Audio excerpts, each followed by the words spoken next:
Good morning. Afternoon. I'm Jan Christiansen. I'm the Executive Director of the Georgia Coalition Against Domestic Violence.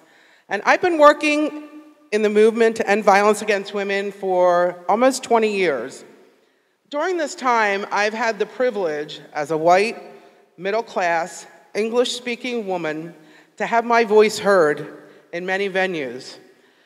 Over the past several years, it has become more and more evident that there is a lack of diverse voices and the voices of survivors at the table when discussing approaches to ending violence against women.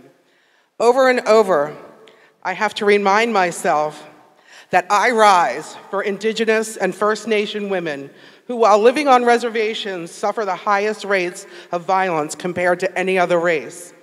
That I rise for women of color, specifically in Georgia, or particularly in Georgia, as African Americans make up 1/3 of our population, but African American women in Georgia suffer 60% of deaths by gun from men. That's twice the rate of their population. Most of those are related to domestic violence. I rise for refugees who have seen atrocities and have had violence perpetrated against them that only we can imagine in our most evil nightmares. I rise for homeless women, many of whom are homeless due to intimate partner violence and who are oftentimes perpetrated against again and again while they are homeless. I rise for poor women who often have to live in violent surroundings and stay in violent relationships because they have nowhere else to go, keeping them vulnerable and at greater risk for violence. I rise for immigrants and non-English speaking women whose voices often go unheard simply because of their lack of proficiency at the English language. I rise for women with disabilities who suffer violence at a much higher rates than women without disabilities. I rise for deaf women who also suffer violence at higher rates than hearing women and are often not afforded access to ASL interpreters.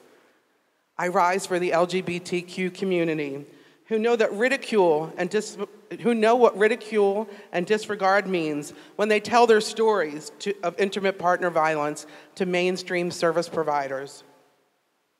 Most importantly, I rise for survivors of violence who need to be at the table when we're making decisions to end this violence.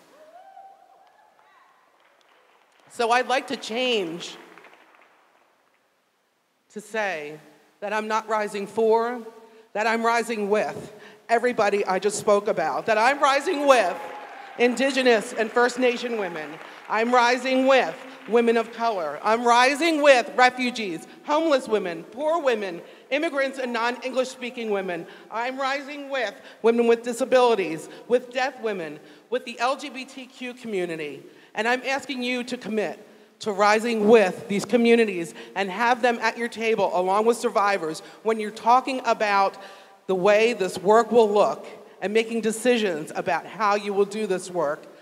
Rise together, rise with.